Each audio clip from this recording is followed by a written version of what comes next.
Hello বন্ধুরা, আজকে আমরা West Bengal state council of technical এডুকেশনের নভেম্বর 2022-এর ম্যানুফ্যাকচারিং প্রসেস 2 এর এমসিকিউ কোশ্চেন নিয়ে আলোচনা করব। তাহলে চলুন শুরু করা যাক। প্রথম প্রশ্ন, in shaper machine the tool always option A remain stationary, option B rotates, option C reciprocates and option D none of this.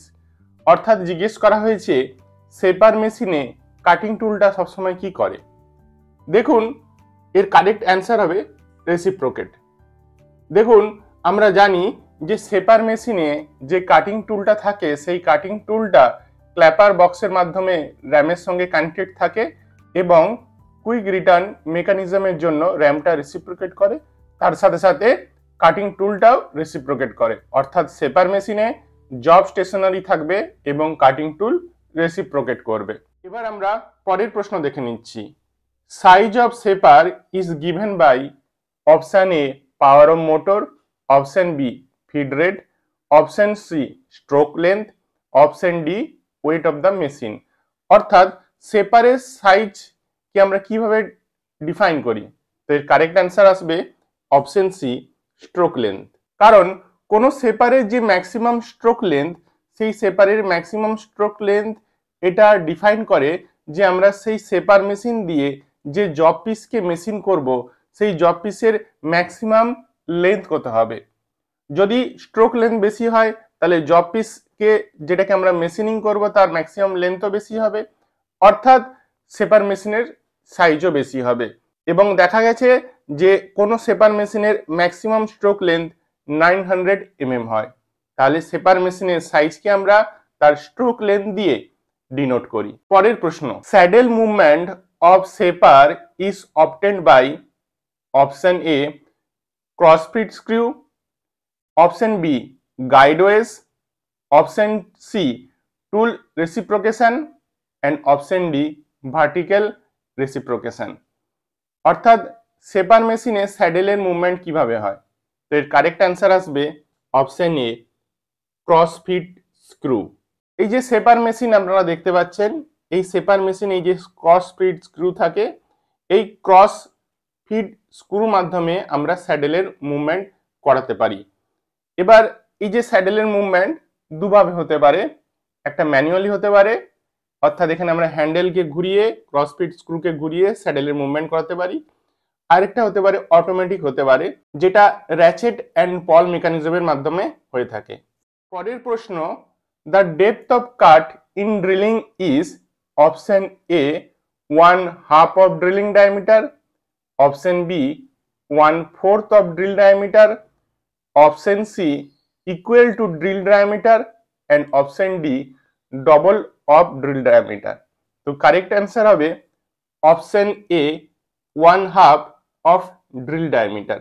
আমরা জানি যে ড্রিল বিটের ক্ষেত্রে কম্পালসারি অ্যাপ্রোচ লেন্থ হচ্ছে সেই ডিস্টেন্স যেটা ড্রিল বিট ট্রাভেল করবে, যাতে করে ড্রিল বিটের যে কাটিং এজগুলো থাকে সেই কাটিং এজগুলো ওয়ার্ক পিসের সাথে ফুললি এঙ্গেজ হয়। এবং তার ভ্যালুটা কত হয়? তার ভ্যালু ড্রিল বিটের যে ডায়ামিটার হয় তার অর্ধেকের সমান হয়। অর্থাৎ কম্পালসারি অ্যাপ্রোচ লেন্থ অর্থাৎ depth of cut of drilling is equal to half of the diameter of the drill bit. পরের প্রশ্ন, drilling is an example of option A orthogonal cutting, option B oblique cutting, option C uniform cutting, option D complex cutting. তো এর correct answer হবে option B oblique cutting. কারণ আমরা জানি যে oblique cutting এর ক্ষেত্রে যে কাটিং এজ থাকে আর ডাইরেকশন অফ মোশন এদের ভিতরে যে অ্যাঙ্গেল হয় সেই অ্যাঙ্গেলটা 90 ডিগ্রি থেকে কম হয়। এখানে দেখুন আমাদের এই যে ড্রিল বিটের যে কাটিং এজ, সেই কাটিং এজের সঙ্গে axis of rotation of drill bit অথবা direction of motion of drill বিটের মধ্যে যে অ্যাঙ্গেল, সেই অ্যাঙ্গেলটা 90 ডিগ্রি থেকে কম। সেই জন্য আমরা বলতে পারি drilling is an example of oblique cutting.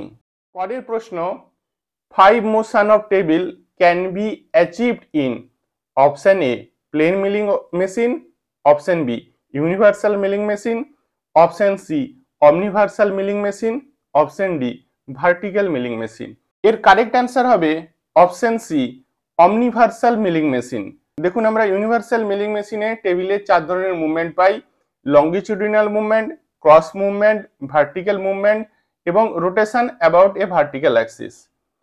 এবং অমনিভার্সাল মিলিং মেশিনে এই 4টে মুভমেন্ট তো আমরা পাই, তার সঙ্গে আরেকটা মুভমেন্ট পাই, সেটা হলো rotation of the table about a horizontal Axis parallel to the spindle. যে এখানে দেখানো হয়েছে rotation of the table about a horizontal Axis parallel to the spindle.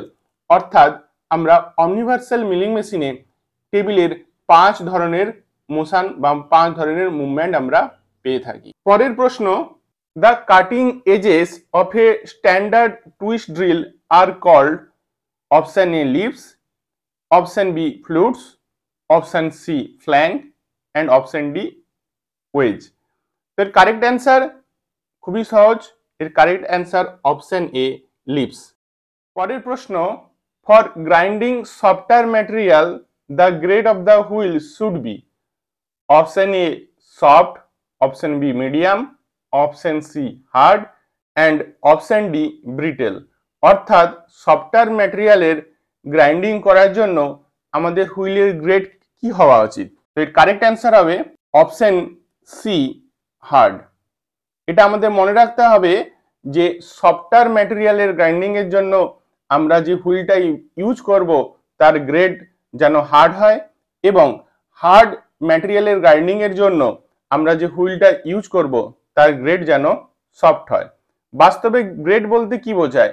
Grinding হুইলের গ্রেড বলতে বোঝায় সেই যে বন্ড, সেই বন্ডের স্ট্রেংথ, অর্থাৎ যেই বন্ড অ্যাব্রাসিভ পার্টিকেলগুলোকে ধরে রাখছে সেই বন্ডের হার্ডনেসকে বোঝায়। যদি আমরা হার্ড ম্যাটেরিয়ালের গ্রাইন্ডিং করি তাহলে আমাদেরকে যে গ্রাইন্ডিং হুইলটা ইউজ করতে হবে সেটা অবশ্যই যেন সফট গ্রেডের হয়, কারণ যে গ্রাইন্ডিং হুইলটাকে আমরা ইউজ করব সেটা যদি হার্ড গ্রেডের হয় তাহলে সেই গ্রাইন্ডিং হুইলের বন্ডটা সহজে ভাঙবে না, তার ফলে গ্রাইন্ডিং হুইলের অ্যাব্রাসিভ পার্টিকেলগুলো ভেঙে যাবে, এবং অ্যাব্রাসিভ পার্টিকেল ভেঙে গেলে কি হবে? লোডিং এবং গ্রাইন্ডিং হুইলটা কি হবে? ধীরে ধীরে ডাল হয়ে যাবে। সেই জন্য হার্ড ম্যাটেরিয়ালের গ্রাইন্ডিং এর জন্য আমাদেরকে সফট গ্রেডের গ্রাইন্ডিং হুইল ইউজ করতে হবে, যাতে করে সেই গ্রাইন্ডিং হুইলের যে বন্ডটা ভেঙে যায় এবং বারবার নতুন অ্যাব্রাসিভ পার্টিকেল হার্ড ম্যাটেরিয়ালের কন্ট্যাক্টে আসে, অর্থাৎ নতুন কাটিং এজ হার্ড ম্যাটেরিয়ালের কন্ট্যাক্টে আসে এবং হার্ড ম্যাটেরিয়ালকে সহজে মেশিনিং করতে পারে। ঠিক আছে, সেই জন্য হার্ড ম্যাটেরিয়ালের গ্রাইন্ডিং এর জন্য আমাদের সফটওয়্যার গ্রেডের গ্রাইন্ডিং হুইল ইউজ করতে হবে। আর যখন আমাদেরকে সফটওয়্যার ম্যাটেরিয়ালের গ্রাইন্ডিং করতে হবে তখন অবশ্যই আমরা হার্ড গ্রেডের গ্রাইন্ডিং হুইল ইউজ করব, যাতে করে আমরা সহজেই সফটওয়্যার ম্যাটেরিয়ালকে কাটতে পারি এবং আমাদের গ্রাইন্ডিং হুইলের যে শেপ সেই শেপটা মেনটেন থাকে এবং তার লাইফও বাড়ে। তাহলে কারেক্ট অ্যান্সার হবে অপশন সি হার্ড। পরের question, which of the following operations needs to be performed to obtain surface finish of the order 0.75 to 1.30 micrometer.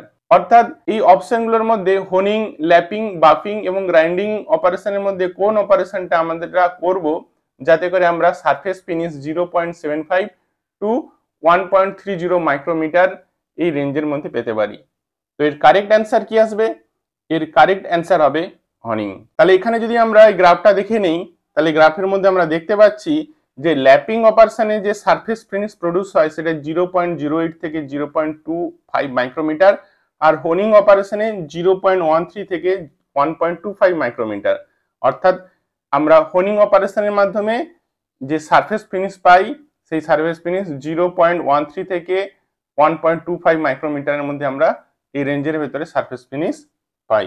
পরের প্রশ্ন, the feed direction and direction of rotation of cutter are in opposite direction in option A up milling, option B down milling, option C profile milling and option D saw milling। অর্থাৎ বলা হয়েছে যে job পিসকে যে feed দিচ্ছি সেই job পিসের ফিডের direction এবং কাটারের যে রোটেশন দুটো একে অপরের অপোজিট হবে কোন অপারেশনে? তো এর কারেক্ট অ্যান্সার হবে অপশন এ আপ মিলিং।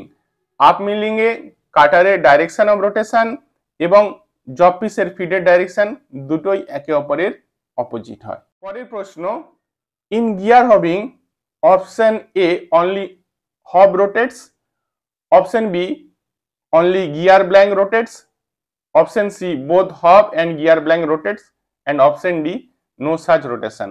তো এর কারেক্ট অ্যান্সার কি হবে? Option C both gear hob and gear blank rotates.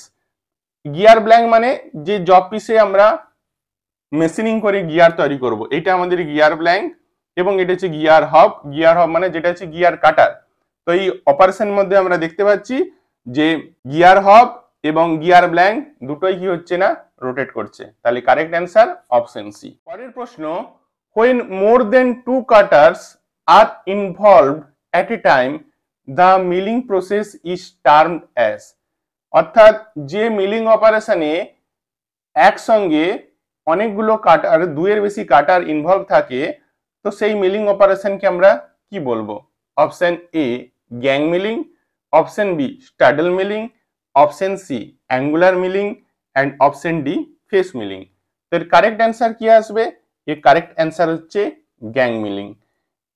এই ছবির মাধ্যমে আমরা দেখতে পাচ্ছি এই গ্যাং মিলিং এ একসঙ্গে অনেকগুলো কাটার ইনভলভ আছে, অর্থাৎ গ্যাং মিলিং এ দুইয়ের থেকে বেশি কাটার ইনভলভ থাকে। পরের প্রশ্ন, gear burnishing is a process for option A surface finishing, option B heat treatment, option C gear finishing, and option D buffing. Correct answer option C gear finishing. Gear burnishing এর মাধ্যমে আমরা গিয়ারের যে tooth, সেই গিয়ারের টুথে যে NIX আর burst থাকে, সেই নিক্স আর বারকে আমরা রিমুভ করি বা রিডিউস করি, এবং গিয়ারের টুথটাকে আমরা কি করি, স্মুথ করি। তাহলে গিয়ার বার্নিশিং একটা গিয়ার ফিনিশিং এর উদাহরণ বা গিয়ার ফিনিশিং এর প্রসেস। পরের প্রশ্ন, what is the symbol of resinoid bond among the following. অর্থাৎ রেজিনয়েড বন্ডের সিম্বল কি হবে? Option A R, option B B, option C E, option D O. Correct answer হবে অপশন বি বি। এখানে আমাদের চার্ট দেখানো হয়েছে যে রেজিনয়েড বন্ডকে আমরা মার্কিং করি ভি সিম্বল দিয়ে। তো কারেক্ট অ্যান্সার হবে অপশন বি বি। পরের প্রশ্ন, the magnesium powders for pyrotechnic applications are produced by. Option A crushing, option B grinding, option C machining, and option D atomization. অর্থাৎ পাইরোটেকনিক অ্যাপ্লিকেশনের জন্য আমরা ম্যাগনেসিয়াম পাউডারকে কোন পদ্ধতির মাধ্যমে তৈরি করি? এর কারেক্ট অ্যান্সার হবে অপশন ডি অ্যাটোমাইজেশন। প্রথমে আমাদেরকে জানতে হবে যে পাইরোটেকনিক অ্যাপ্লিকেশনস গুলো কি কি। যেমন আমাদের fireworks, flares, film special effect, air ব্যাগসকে তাড়াতাড়ি এক্সপ্যান্ড করার জন্য যে আমরা গ্যাস ইউজ করছি, তো এইসবের জন্য আমরা ম্যাগনেসিয়াম পাউডারকে ইউজ করে থাকি। এবার এইসব পাইরোটেকনিক অ্যাপ্লিকেশনের জন্য যে ম্যাগনেসিয়াম পাউডারকে আমাদেরকে ইউজ করতে হবে, সেই ম্যাগনেসিয়াম পাউডার যেন খুবই ফাইন হয় এবং ইউনিফর্ম হয়, যেটা আমরা অ্যাটোমাইজেশন পদ্ধতির মাধ্যমে খুব সহজেই তৈরি করতে পারি। সেই জন্য পাইরোটেকনিক অ্যাপ্লিকেশনের জন্য ম্যাগনেসিয়াম পাউডার আমরা অ্যাটোমাইজেশন প্রসিডিওরের মাধ্যমে তৈরি করতে পারি। আশা করি বন্ধুরা আপনারা উপকৃত হয়েছেন। যদি আপনারা মেকানিক্যাল ইঞ্জিনিয়ারিং রিলেটেড আরও ভিডিও দেখতে চান, তাহলে অবশ্যই আমার চ্যানেলকে লাইক করুন, শেয়ার করুন এবং সাবস্ক্রাইব করুন। এবং আপনাদের যদি কোনো বিশেষ কোনো প্রশ্ন থাকে, নিউমেরিক্যাল থাকে, বা প্রিভিয়াস ইয়ার্স কোনো কোশ্চেন পেপার আপনাদেরকে সলভ করে দিতে হয়, তাহলে অবশ্যই কমেন্ট বক্সে কমেন্ট করুন। ভালো থাকুন, সুস্থ থাকুন, ধন্যবাদ।